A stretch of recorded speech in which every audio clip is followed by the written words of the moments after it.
সবকিছু খুলে রাখে লজ্জা লাগে না, পরপুরুষের হাত দিলে লজ্জায় বাঁচে না। ছি, ছি, ছি, ছি।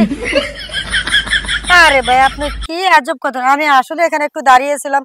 আপনি যে কি একটা আজব প্রশ্ন নিয়ে আচ্ছা আসছেন। বুঝলাম না, আপনি এত নড়াচড়া করতেছেন কেন? আপনার কি গায়ে কি কোনো চুলকানি আছে নাকি? না, না আমার চুলকানি নেই। কিন্তু আপনার কথা শুনে আমার চুলকানি উঠে গেল। আর কি ও করব তাই? কোন? তাহলে হ্যালো গাইস, আসসালামু আলাইকুম। বরাবর মতো আবারও চলে আসলাম দুষ্টু মিষ্টি দাদা খেলার জন্য। তো আপনারা আমাকে একটু সময় দিবেন।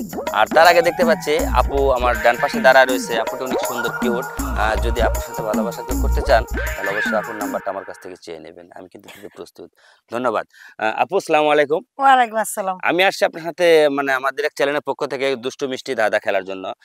তার আগে আমি আপনার পরিচয়টা জেনে নেব। আপু আপনার নাম কি? আমার নাম মাহিয়া মাহি। মাহি আক্তার মাহি। জি। আপনার গ্রামের বাড়ি কোথায়? গ্রামের বাড়ি চাঁদপুর। চাঁদপুর। শুনেছি নাকি চাঁদপুরের ইলিশ মাছের অনেক সস্তা দাম, তাই না? হ্যাঁ, চাঁদপুরের ইলিশ মাছ এমন সস্তা রাস্তায় ফালাই দেয়। আচ্ছা, আপনি কি বিবাহিত না অবিবাহিত? না ভাই, বিয়ে শাদী করিনি এখনো। বিয়ে শাদী করেন নাই? জি না। যাক, আপনারা কিন্তু কমেন্ট অবশ্যই জানিয়ে দিবেন আপনারা যদি কেউ পছন্দ করে থাকেন। কারণ ওই চাঁদপুরের ইলিশ মাছ খাওয়ার জন্য কিন্তু অনেক ছেলেই পাগল হয়ে থাকে। ওই এলাকায় বিয়ে করার জন্যও কিন্তু অনেক পাগল।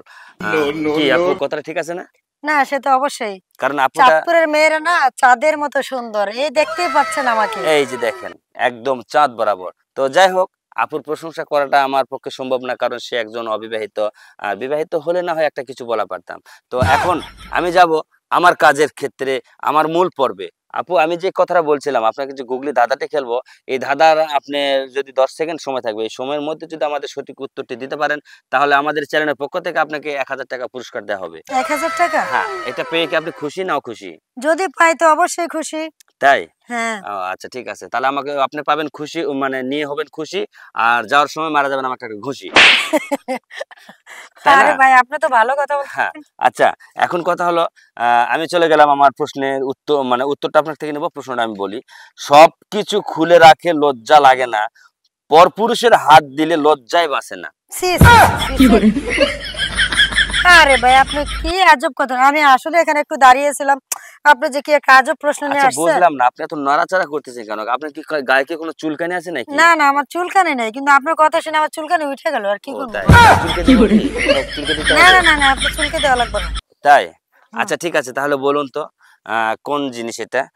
সবকিছু খুলে রাখে লজ্জায় লাগে ভাই না। প্লিজ আপনার এই কথাটা মুখে নেন না। আপনার কি ওহো! লজ্জা শরম নাই? আপনি নেগেটিভ ভেবে নিচ্ছেন কেন? পজিটিভ, একদম পজিটিভ হবে। কেন নেগেটিভ ভেবে নিচ্ছেন বলুন?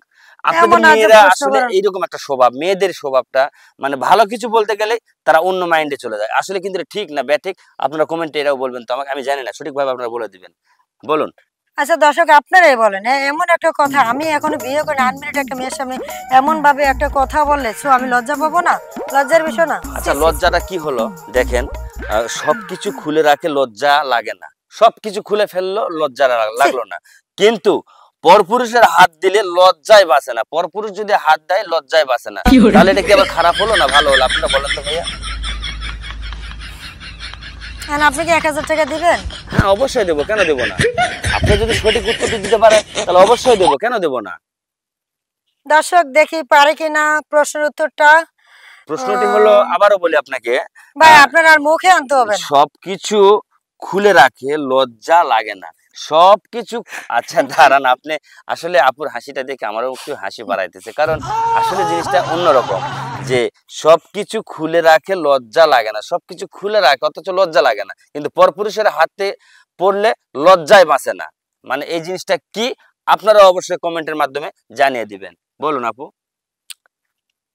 আসলে দর্শক এই প্রশ্নের উত্তরটা অনেক কঠিন আমার জন্য, কিন্তু যে পারে না তার জন্য কঠিন, আর যে পারে তার জন্য খুব সহজ। কিন্তু আমি আসলে ভেবেচিন্তে দেখতেছি অনেকক্ষণ ধরে যে ভাইয়া আমার সাথে ট্রাই করতেছে, ভেবেচিন্তে দেখতেছি যে আসলে এটা অর্থ হলো লজ্জাপতি গাছ।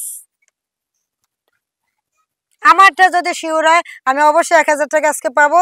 আর যদি আমারটা শিওর না হয়, দর্শক আপনারা প্রশ্ন উত্তর দিয়ে আপনারা ১,০০০ টাকা নিয়ে যাবেন। এই যে আমার এই গুরুর থেকে। আসলে ভাই আজকে মনে চাইতেছিল না টাকাটা আমি কাউকে দেব, কারণ কোম্পানির তরফ থেকে টাকাটা দিছিল আমি আজকে খরচ করতাম। তো এখন উত্তরে যদি সঠিক দিয়ে ফেলাইছে তাহলে তো এখানে আর আমার রাখার কোনো কিছুই আসে না। দেন টাকা দেন। আচ্ছা দেবো, এত ব্যস্ত হন কে? এখান থেকে 500 আমাকে ভাগ দেন, কারণ আমি ইস, সারাটা কেন আমি আপনাকে ভাগ দিব? আহা, এমন করতেছেন কারণ দিব না। দর্শক, আমি কিন্তু 1000 টাকা পেয়ে গেছি এই যে প্রশ্নের উত্তর দিয়ে। আপনারাও আমার মতো কিন্তু প্রশ্নের উত্তর দিয়ে এই ওস্তাদের কাছ থেকে 1000 করে টাকা নিয়ে যাবেন। তো ধন্যবাদ সবাইকে, ভালো থাকবেন, সুস্থ থাকবেন, আর আমাদের চ্যানেলের পাশে থাকবেন। খোদা হাফিজ।